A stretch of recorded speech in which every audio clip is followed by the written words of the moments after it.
We are live. Hey, everybody.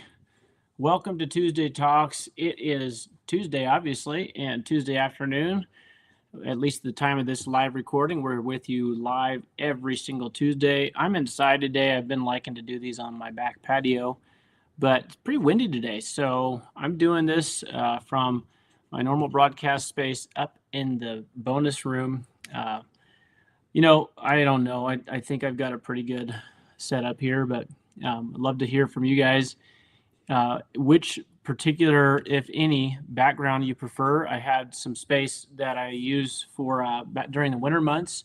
It's kind of nice and cozy, a big space. I've been doing the back patio, and now I'm up here in the family room, bonus room. So let me know where you're watching from. If you could, go ahead and drop a comment into the comment section. Obviously, let us know where you're watching from, and if you're watching from the job site, if you're watching from your office, if you're watching from the car, maybe you're sitting home.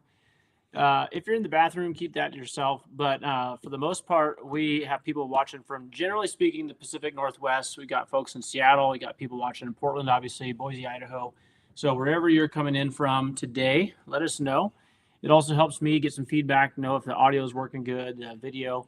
Andy, I'm curious if you can see me or hear me now on YouTube. I know we had the program scheduled, but guys, this stuff is still, I can see why people have actually producers for their shows, because trying to run all this stuff and figure it all out in real time is always challenging. So anyway, anybody have any big wins today? I know we got our regular folks on here. If you have a big win, if you have a big question, if you had a big disappointment, love to hear from you guys. Share that. We'd love having feedback during this call, during this live show. And I've got a whole list of questions today. I've been getting questions coming in from the Facebook group and from personal DMs. So I'm going to go over some questions today. These are going to be real estate related questions. I'll probably just be talking through some of these today. I don't have anything specific to relate to you today, but I do have a ton of questions. And by the way, if you guys have questions, please jump in on the comments and let us know.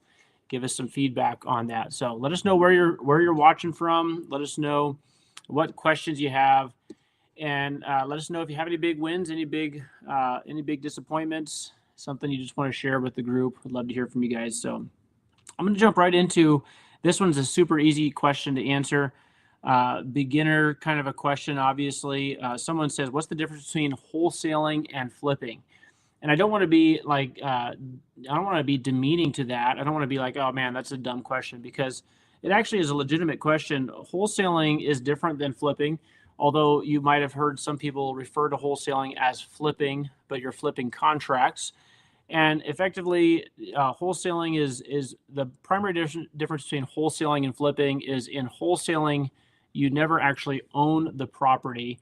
You just get the property under contract as a buyer, and then you assign that contract to an end buyer, and that end buyer becomes the actual owner. They typically renovate it and then flip it, put it back on market, and sell it for a profit. So that's going to be your biggest difference, like in a nutshell. But there's some other differences. There's some pretty big ones, like for instance, when you are wholesaling, you're typically in the deal from beginning to end in a much shorter period of time than you are with a full flip. So obviously, as a buyer, if you flip something, you're buying it, you're renovating it, you're holding it. So there's cost of acquisition, purchasing it typically from a wholesaler. Then there's the cost of the renovation, which most people they don't really ever figure out those numbers really well, unless they have a lot of contractors they're working with or somebody that really knows their stuff. Then also you have the holding costs. A lot of people don't think about that. Holding costs for a flip can be really, really high. Not just paying like the utility bill. You got to have power to work on the site, right? You typically have water. Depending on what kind of neighborhood it's in, you might have to pay a landscaper to come out and just kind of keep the yard mowed down while you're working on it. But there's also the holding costs of the money that you're paying, the interest that you're paying on the money it took to buy the property, right? Yeah, Sherry's perfect. Thank you, Sherry. Big cost on a flip is going to be the insurance. So you've got to make sure you have insurance. And Little insider's tip. One of the things you might want to try when you go to get a flip, by the way, if you guys are out there and you are actively flipping, would you drop a comment? Just write flip in the comments. Make sure you give us, say flip in the comments. If you are an active flipper, want to make sure that we get your name out there to this group so that other wholesalers in here can maybe just put in there, say flip if you're a flipper, or put down wholesale if you're a wholesaler, or put down neither if you're neither. But comment flip in the comment section wherever you're watching from, Instagram, Facebook, YouTube, because I want to make sure that we know who you are so that we can get you guys deals. I know you guys are flippers, you're looking for deals. But the insurance little insider tip that I think you might want to consider is when you go to get a property, typically your lender, if you're borrowing hard money, is going to require that you have some kind of insurance policy on the property. And so what I like to do is I like to tell my insurance carrier that that it is a rental, potentially a rental property that I'm having to do some work, some updates to, okay? And the reason I think that's important is because if you tell them it's a vacant, empty house that needs a lot of repairs, guess what's going to happen to your policy? It's going to go through the roof. You're going to have a very, very high insurance policy during the whole time. And you can actually, because there's different ways that the insurance companies actually rate your property. Ask me how I know this. I found out the hard way on my very first property that I bought. As most of you guys know my story. My wife and I accidentally flipped our first house that we bought in the Beaverton area. And we actually got, I got a crazy high insurance cost right out the gate because I told them it needed a lot of work and it was vacant. You know, just telling them the truth. And I'm not recommending that you go tell a lie, but what I am saying is that there's different things that different insurance carriers hear that triggers different reactions. And so if you tell them it's a vacant property, it needs a ton of work, and I'm buying it to flip it, you might have a different reaction or a different cost or price point on your policy than if you tell them, you know, I'm a real estate investor. Obviously, it's not my primary residence, but I'm buying it as a potential rental and I need to do some work to it. They can give you a renter's coverage with maybe a little bit of a higher cost, but not as high as if it's just sitting there vacant. So anyway, the point is, like Sherry's saying, there's insurance costs. There's a lot of holding costs involved with a flip. So when someone's saying here, what's the difference between wholesaling and flipping? Well, on a very, very basic level, wholesaling is just getting a property under contract, and then you take that contract and you basically assign that contract, is the terminology we use. You assign that contract to an end buyer for a fee. But there's a whole lot of other differences. And I'm curious to know if there's anybody in here that's actually actively wholesaling. That's your primary focus. That's what you do. If you are actively wholesaling properties, like you even have maybe a property under contract today, please drop a note here. Just say wholesaler in the comments. We'd love to connect with you guys and make sure that we either help you get your deal moved. There's going to be flippers in here. And if you're a flipper, please drop the word flipper in the comment section wherever you're watching from so we can make sure we get you guys connected. Great question. Beginner question. Yes. What's the difference between wholesaling and flipping? Flipping, obviously, you're going to hold it a lot longer. You're going to spend a lot more money. You're going to have a lot more risk involved. But like they say, higher risk, higher reward, right? So you have potential to make a much, much larger paycheck when it sells on the back end, especially if you buy at the right price and then you do some really great updates or renovations or changes. You put it back on market. A good model. I probably flipped close to 100 homes, not just in the Portland market, primarily in Portland, but Boise, Idaho, California, Washington. I flipped deals remotely. So I actually bought the property, completely renovated it in the state of Florida remotely. I never went and saw the house. So you guys, if you have any questions about flips, please let me know. I'd love to help you out. Someone says this, what's the best market to invest in right now? That's a super, super vague kind of a question. And so it's probably a vague kind of an answer. I say it's a vague question because what's best is a very broad term, right? What is the best market to invest in right now? Like, I don't know, maybe Dubai, things are going crazy over there again. You see what I'm saying? Like that's kind of a vague question. So what people typically mean is like, is there a good market to buy properties in right now? And I would say yes, there's a lot of good markets to buy in, but you can actually do deals in any market as long as you get the deal at a low enough price, right? That's the whole key, right? They say you make your money on the buy. Having said that, let me back up and explain that. So you make your money on the buy, you make your money on the purchase, right? In other words, you make your money by how low you get the purchase price down, because if you get it purchased or locked up at a low enough price, then you will be able to always make money on it somehow. So typically, like an actual flipper, if you guys are flipping houses and you're paying in today's market more than say 60% of the finished value, you're probably paying too much, because by the time you factor in, like I said before, all your holding costs, all that other stuff, you're definitely going to be you're going to be really tight on the back end when you sell it. Now everybody has different margins. For instance, when I'm working with seniors, and I'm most of you know that I have a kind of a niche business where I work with seniors when they're moving into assisted living. I've been doing that for over 5 years, and works really great. I have a good model. It's not something that you typically can go out and just get started in. So you guys save yourself some trouble. Don't go out there and try to get started on that. If you'd like to learn more, please contact me. I'd love to help you. But the point is this: when I'm working with my senior clients, my price point, my margins on those flips is considerably less than a typical flipper. Typical flippers are looking to make about 30% or more actual profit. And my margins are closer to like 10 to 15% on those deals that I do. So the point is, you make your money on the buy. You don't want to be paying too much if you're flipping, right? But here's the thing: you could get a great deal on a property in an area or a region that there's just not a whole lot of people buying in right now, right? So how many of you have recognized that there's a lot of places, little towns all across America, including the state of Oregon, state of Idaho, Washington, wherever you're watching from? There's a ton of little towns that are pretty much withering up. They're dying on the vine, right?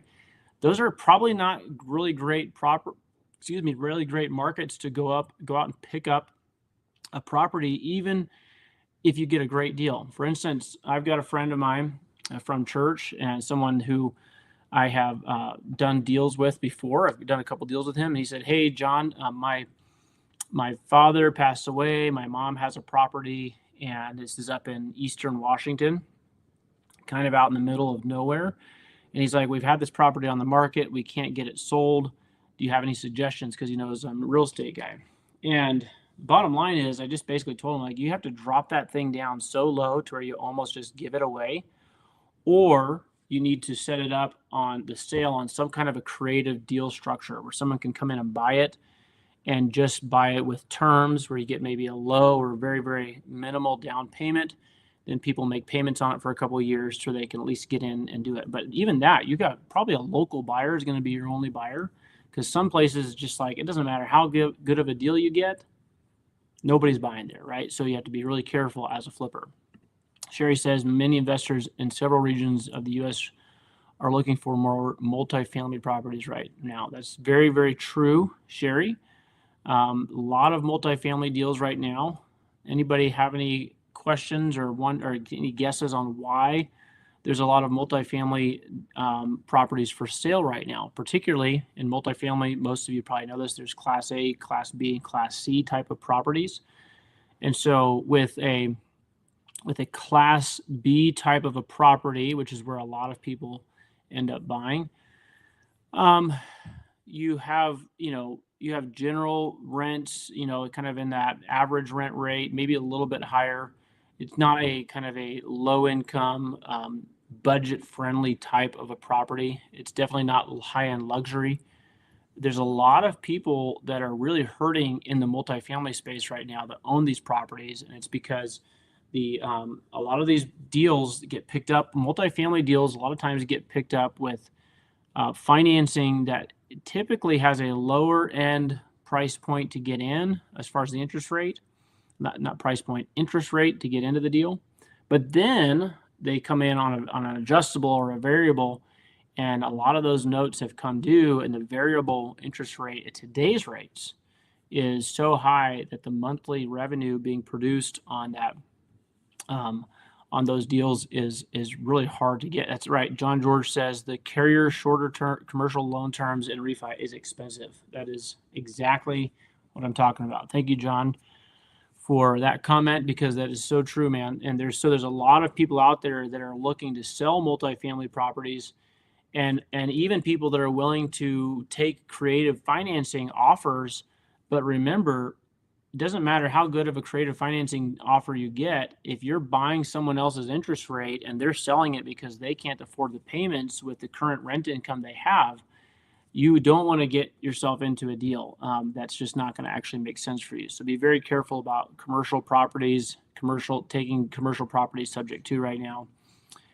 Sherry says she's got earnest money deposit available for wholesalers. So if you guys are wholesaling, talk to Sherry Moore. Thank you, Sherry. And then I was seeing Jeremiah Thomas said, Nancy and I closed a new property yesterday. Awesome, bro. This is their first one. That is so cool. Everybody, let's give them a big clap. Give them a thumbs up. You guys go in there and give them some love. Really, really awesome, Jeremiah. That's good news, bro. I'm excited for you. Curious if you're here with us now, and you can let us know, what did you guys get? Did you guys get like a single family home? Is this something you're going to try to flip? Is it just something you got under contract and now you need to assign that contract? Or is this a rental property? Give us some feedback on that. If you're still with us, let us know what exactly you got there. All right, cool. Is this helping you guys? If you guys are hearing me okay, give me some thumbs up, give me some hearts. Subscribe if you haven't already done that. Make sure that you're subscribed. We go on here and do different things.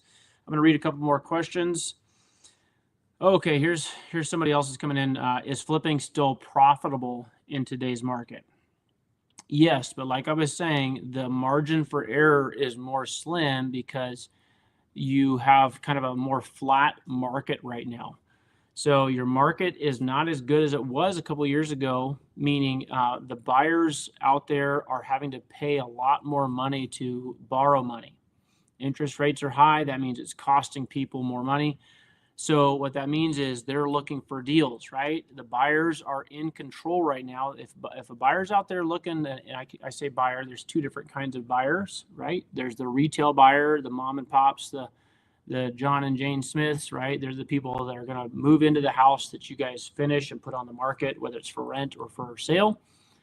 And those buyers they're aware of the fact that the market is shifted into their favor, right? Their realtors are telling them, hey, you can offer less than this. It's been on market for 45 days or 60 days. And, you should ask for them to buy down your interest rate and that kind of thing. So they're kind of in control more than they were.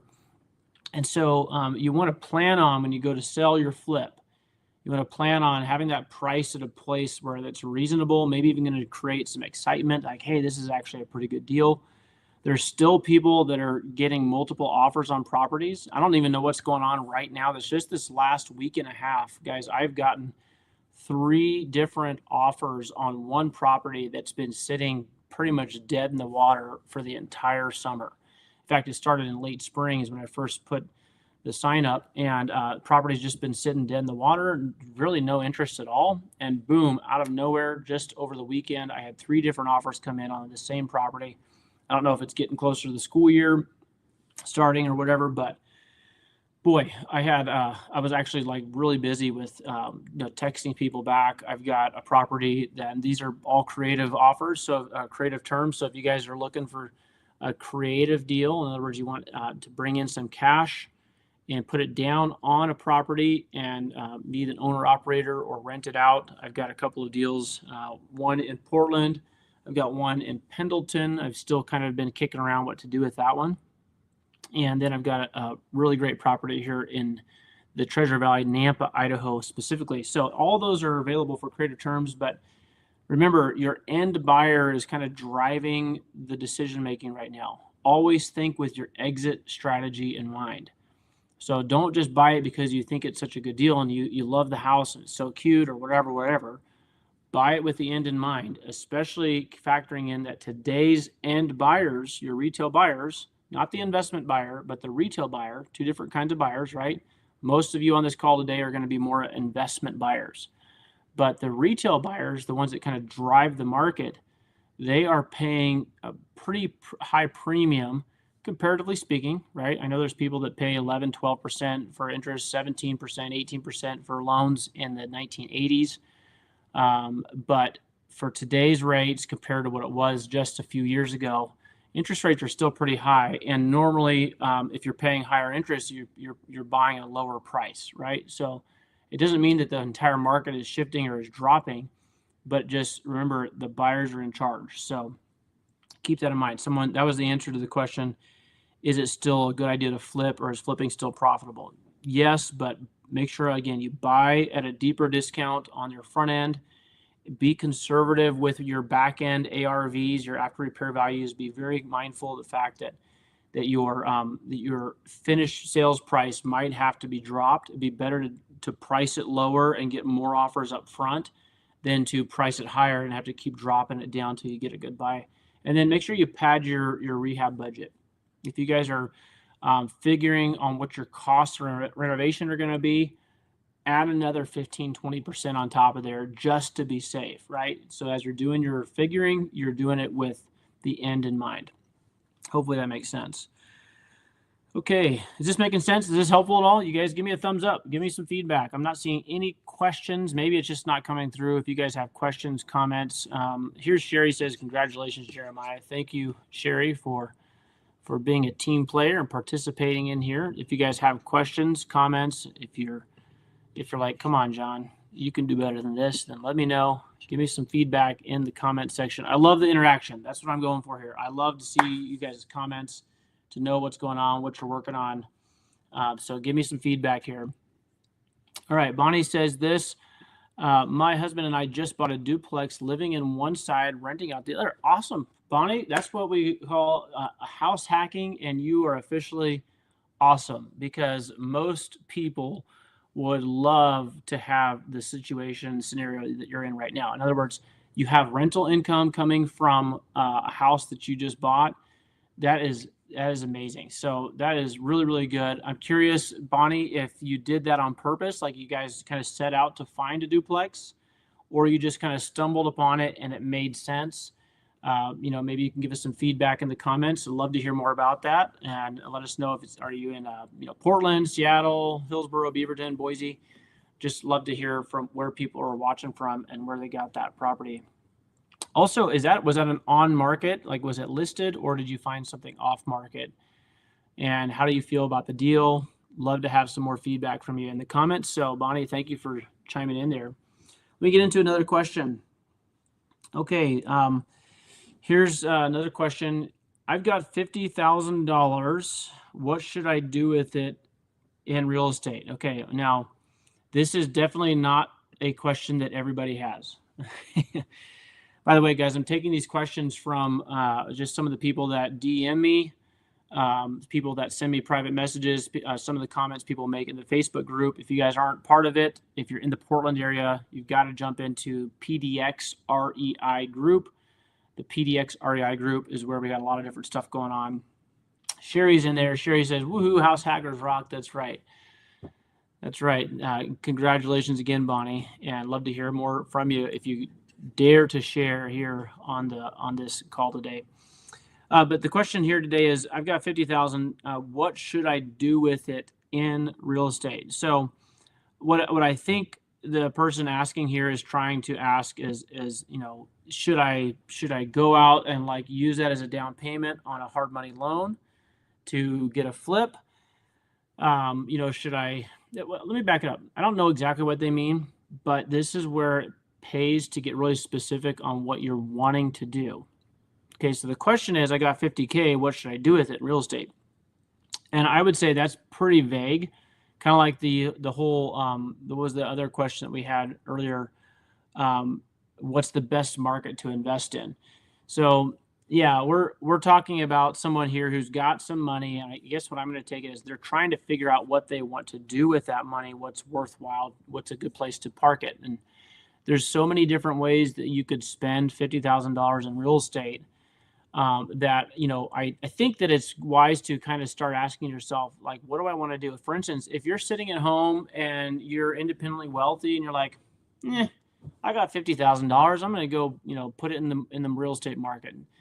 That's going to inform the direction, that scenario that you're in is going to inform which direction you might move in with your money, right? If you are like 3 years away from retirement and you've got $50,000, that you can pull out of maybe a self-directed IRA, or you can put 50,000 into a self-directed IRA, then what you might do is you might set up that self-directed IRA to go out and look for a rental property to purchase, kind of like Bonnie did, and buy a rental property that you can maybe put a couple of renters on both sides. A duplex would be great.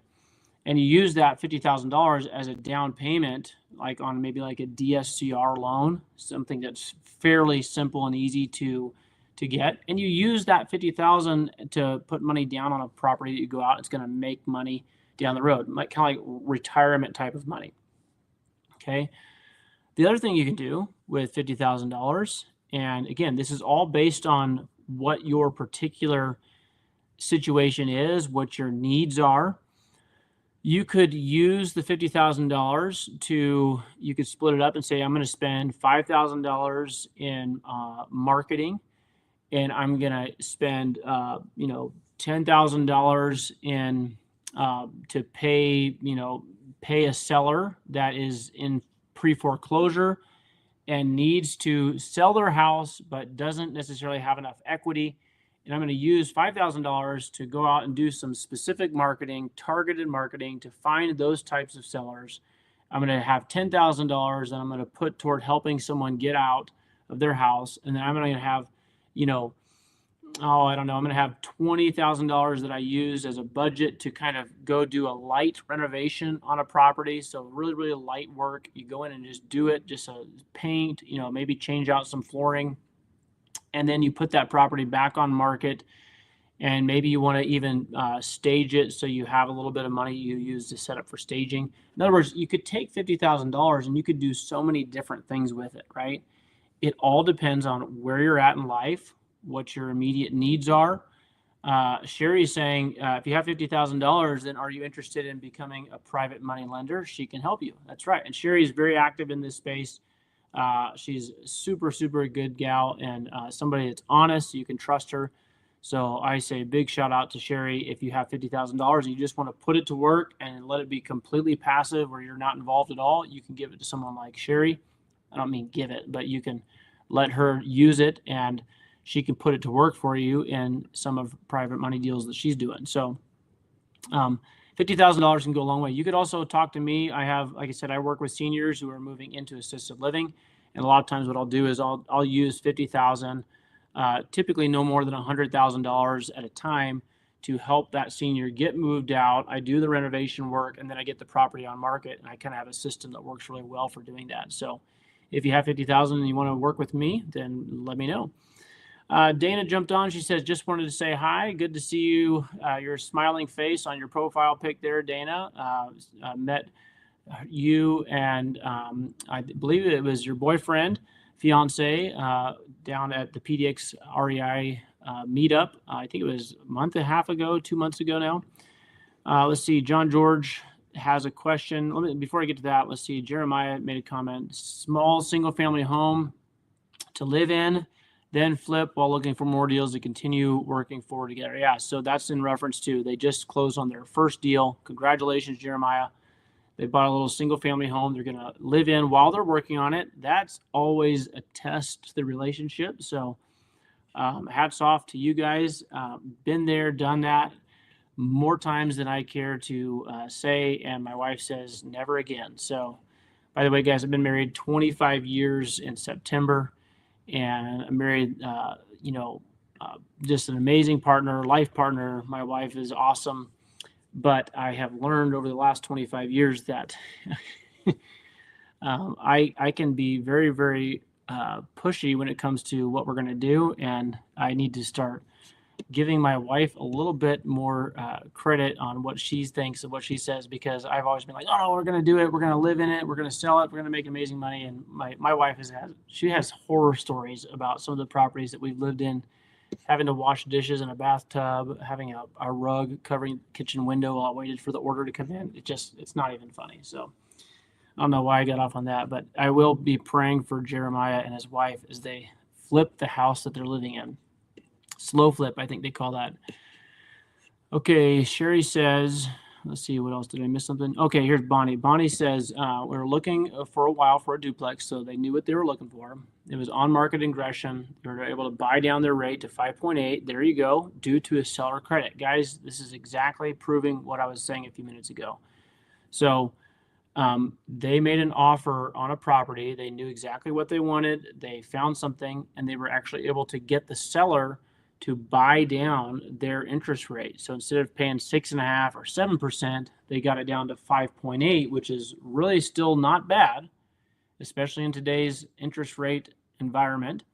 So congratulations, Bonnie. Good job. You guys were smart. You were tactical. You knew what you're looking for. Not only did you get the seller to buy your interest rate down, but you also got a property that is an asset in the sense that it's producing income for you guys. It's helping you make that mortgage payment. That's awesome. I love it. I don't know if you feel comfortable or not, but I'd love to hear, just so people can really grasp it, I'd love to hear what it is that you actually have to pay in your personal, your personal payment after in other words, what's your portion or what's your half? What's it costing you to live in that unit on the mortgage, at least? Because it's like, let's just say if the payment was $3,000 a month, it might be more than that. But if the payment was $3,000 a month and you're getting $1,500 a month from the unit next to you, then that means you only have to come up with $1,500. A lot of people, they're like, oh, I would never want to buy a duplex. I don't want to live next to somebody. Hey, it might make a huge difference on what you're having to pay. And we all know this, the Portland area, Seattle, Boise, these areas are not cheap to live in. So great move, Bonnie. Really pumped for you guys and excited. If you want to share more about that, please do. John George, Andy says, slow flipping, not for the faint of heart. This is very, very true. Andy knows this well. It's kind of like the cobbler, his kids never have shoes. Those of us that are in construction, we actually that's what we do for a living. I did that for many years. Andy's still doing that. It's like our projects never get finished. So hopefully, Jeremiah, you guys have somebody there. One of the two of you is going to be really driven to get that thing done quickly and cost effectively. Sherry says, often $50,000 is more than half of what a flipping project may need in gap funding. Yep. Gap funding is a big one. Again, talk to Sherry if you have any questions about that. She can give you more insight on what you could expect to return on that kind of investment. What was it? Oh, yeah, there's John George. John George says, what's your estimated cost per square foot for mid-grade finishes on new residential construction in today's market? So, if you're doing like a flip, for instance, and you're like, okay, what are we going to finish this as? Is it going to be high-end finish? Is it going to be super cheap, budget conscious, or is it going to be kind of medium grade? I think that's what John's asking. What's your cost per square foot for middle grade finishes on a new residential construction? So here's the thing, John, maybe you can clarify. I don't know if you're saying that you're looking to know kind of what the budget price should be for the renovation costs alone on a flip, or if you're a renovation, or if you're talking about new construction ground up, because there's a pretty big difference between those two different numbers. So but if for mid-grade finishes on new residential, like a flip per se, and you're wanting to know what the renovation costs would be, I would say plan on somewhere between $50 and $70 a square foot. You could get it for less than that, depending on how much you're willing to do yourself.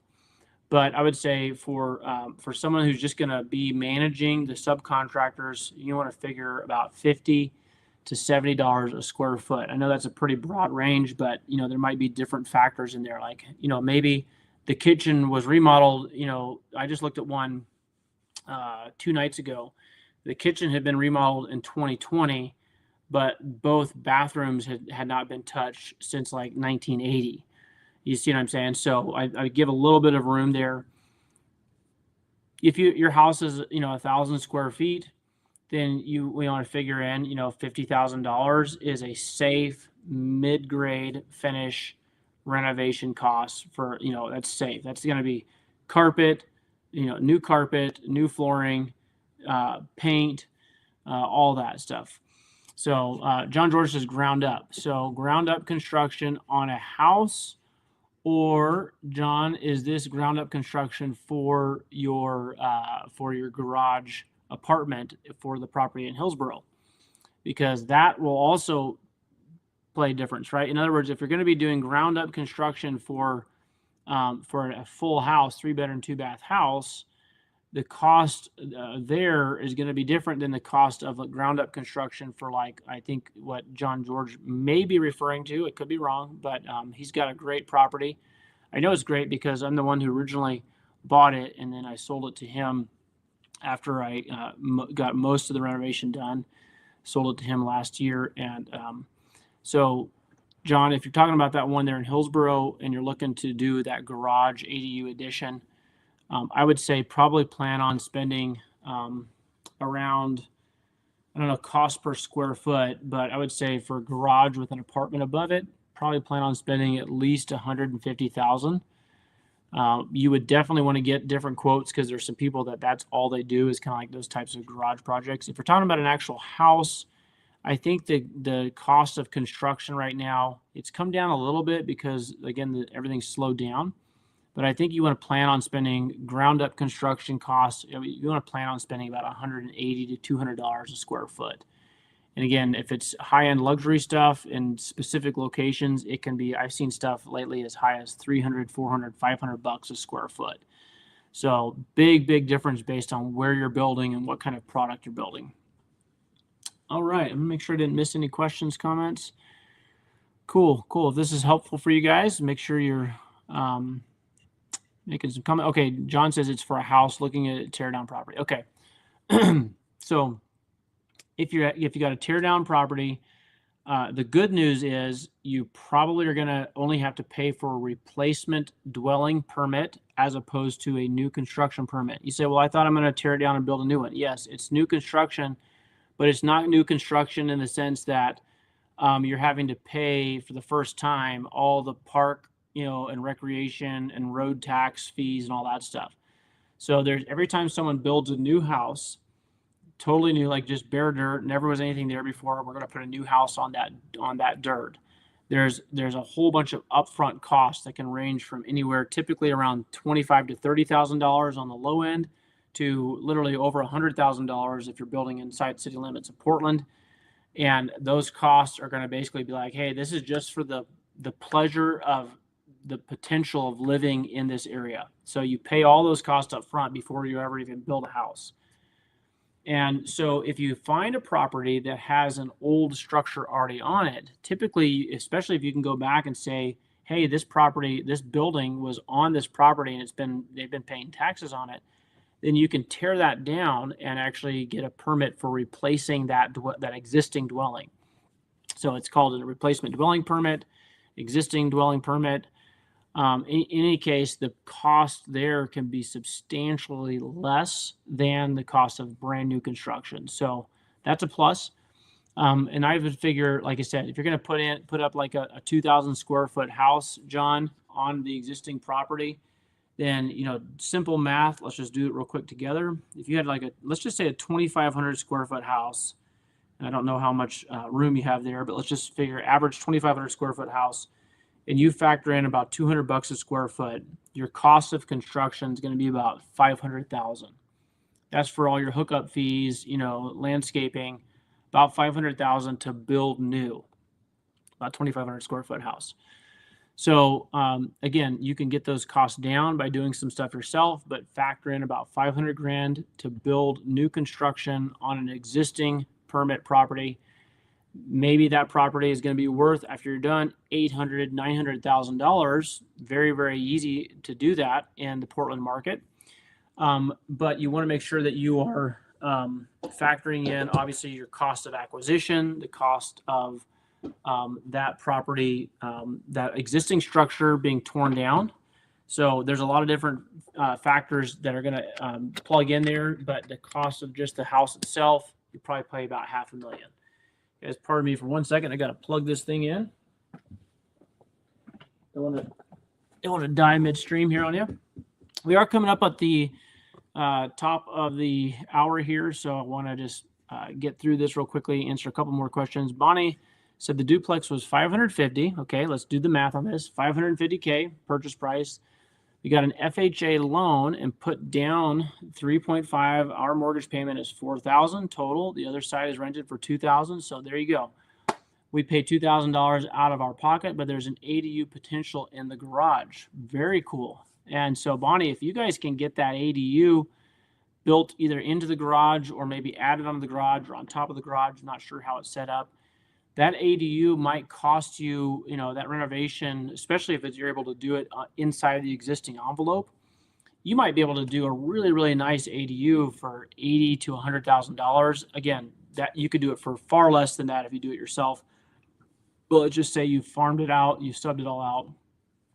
You could do $100,000. Well, you just by spending that $100,000 to get a garage conversion, you potentially just made that property worth $700,000. You see what I'm saying? So sometimes it really pays to finish out these ADUs. That's why I'm kind of, I'm pointing my finger at you, John George.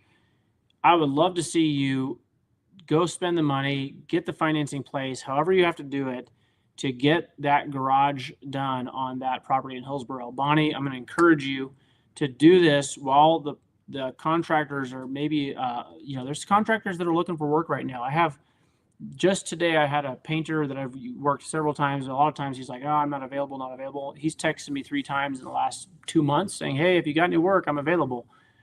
The contractors out there are not as busy as they were.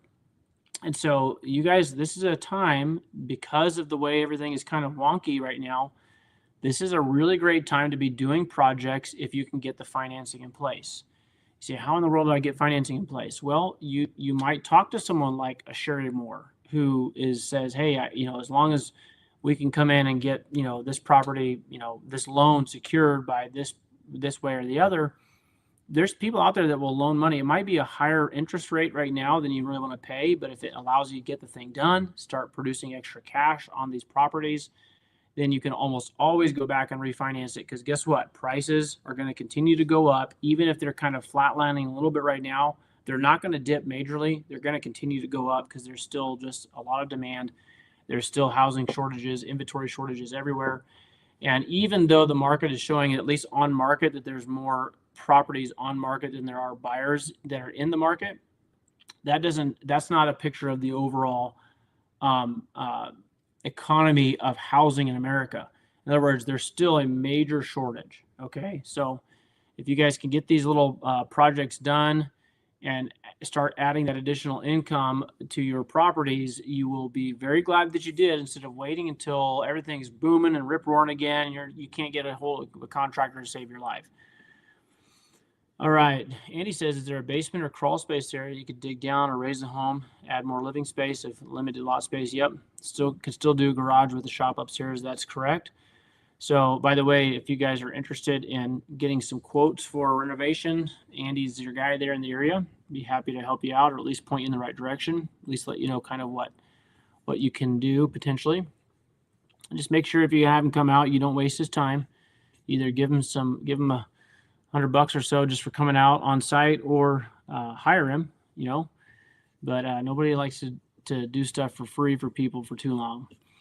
Although Andy has been very, very giving. Obviously, this group is great. You guys are awesome. There's a lot of feedback, a lot of positive interaction. So good on you guys. Okay, let's see. I think we got time for one more question. I'm going to check, make sure we don't have any more in the comments. Okay, we'll take a question off the list here. Let's see. Ooh, this is a good one. Okay. Someone said, what's the biggest red flag you look for when analyzing a creative deal? Okay. So, creative deal, let's talk about that. First of all, what is a creative deal? This is any deal that's not going to need to use traditional financing bank loan like Bonnie did, FHA loan. Say we're not going to use that, and we're not going to come in with cash. We're going to come in with the full cash. What we're going to do is we're going to, kind of negotiate. Like I'm working with Tess here in the Treasure Valley, and Tess and I are looking to make an offer on a property that we have a particular model, ground up construction that we want to build on this property. So Tess is proposing, and she's doing a great job of figuring things out. She's proposing to the agent, just kind of like, conversationally, right? Not like, hey, we're going to put together an offer, but just conversationally getting a feel for the sellers through their agent. Say, hey, what if we, instead of paying $245,000, you guys just dropped the price. What if we paid you $270,000? But you carry the note for 7 years. We put $50,000 down, and then we make payments to you, at $1,000 a month, and then you carry the note for 7 years, and then we pay off the balance at the end. That would be creative terms, right? It's not a full purchase price. It would be like, hey, let's work something out. So, and there's so many different ways to do it, right? There's so many different ways, because creative is really just exactly like it says. It's whatever creative solution that you can come up with to check the boxes that the seller needs, and then also checks your boxes as a buyer.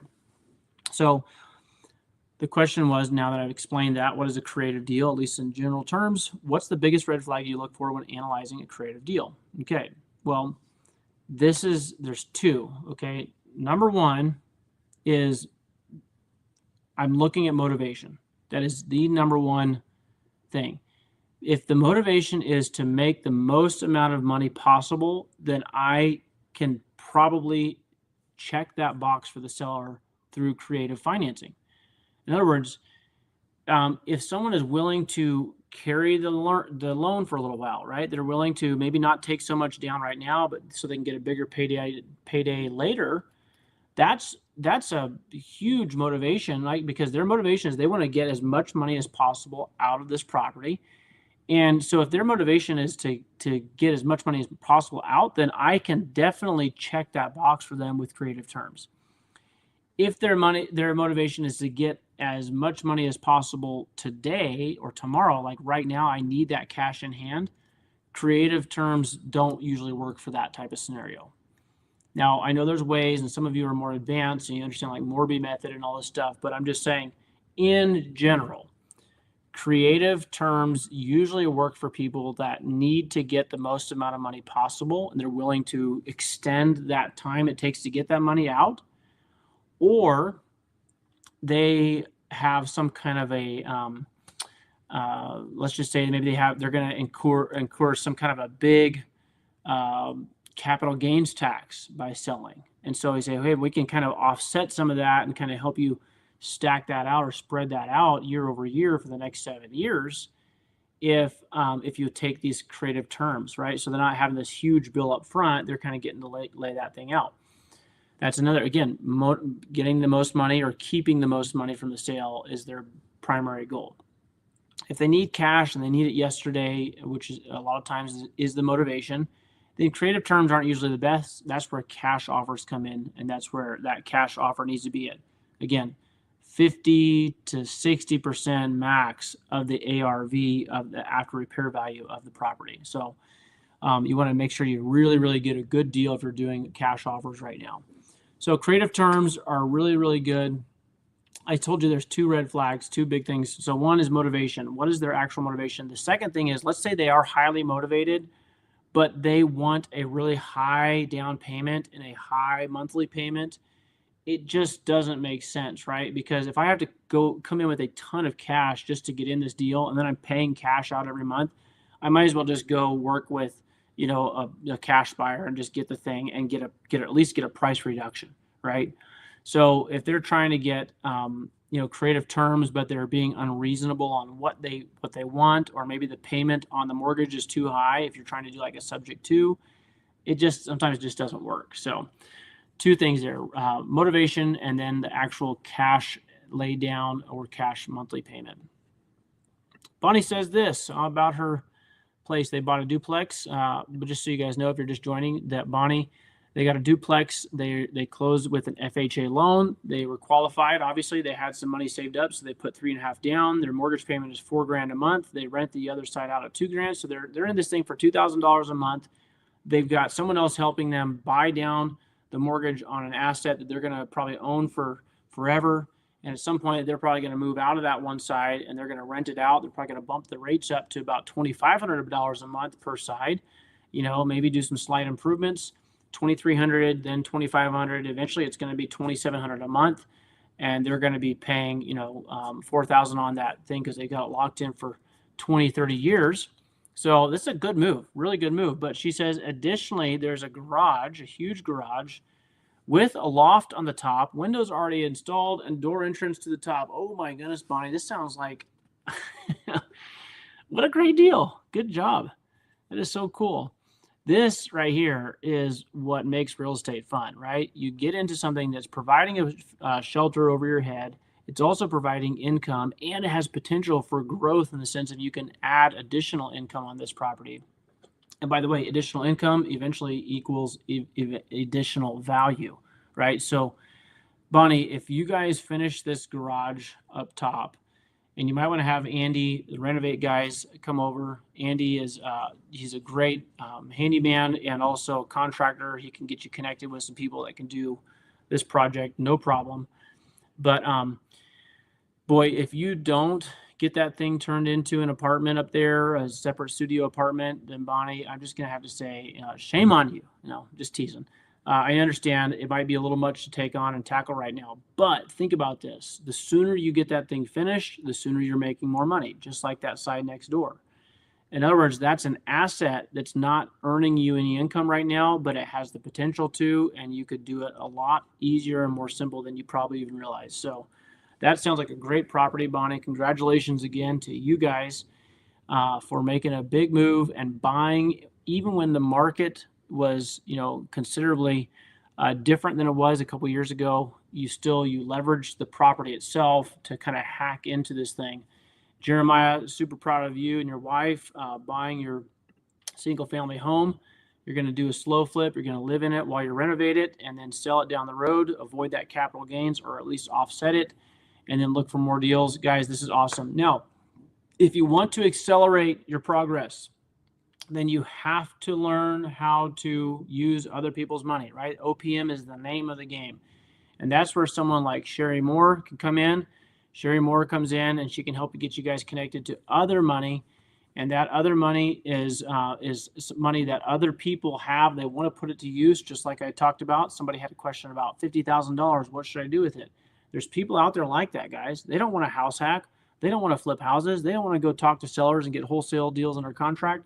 They have some money, they want to put it to work, and there are people like Sherry Moore who can connect you guys to those people that have that money, and you can go out and buy another property, another asset, and use other people's money to accelerate your progress. And I'm not going to do it today, but I'm thinking about doing an entire show on where we break this down. In the future, I'll be doing an entire show on taking that idea of like how many properties would you have to have if they're all making you $500 a month? How many properties would you have to have where you could replace the income you make from your 9-to-5 job or from your 1099 job, W-2, whatever? You should be thinking that way, right? If I could make $500 a month per property, how many properties would I have to have in order to generate enough income to where one day I could walk away from my regular job and I know that these properties are going to produce X amount every single month? And so we might talk about that and then talk about how you can accelerate that path by doing some creative things. Guys, it's a great time to be in real estate. It's a really good time to be a buyer, especially if you can leverage cash or creative terms to get a really good price on the properties that are out there. There's a lot of properties that are sitting. I believe that's going to change. I think it's going to change a lot faster than people realize. It's going to be back. It's going to be booming. I really do believe that. But in the meanwhile, we've got this little window of time where you can buy some really good deals. So, guys, I love doing this with you. I enjoy this. Every single week we do this. If you guys got value out of it, then please give me some thumbs up, okay? Go in there wherever you're watching. Hit the like button. Hit the share button. Hit the subscribe button. because that definitely helps this show get more traction. Share it with somebody in your network, share it on your timeline on Facebook, put it out there, repost it. I appreciate you guys. Love doing this with you, and I look forward to doing it again next week. If you guys have questions, please send them my way. I'm going to keep on answering questions on this show every Tuesday talk. We're going to go through and get at least 2 or 3 questions answered. So I appreciate you guys, and I look forward to seeing you next week. God bless you. Until next time, we'll see you.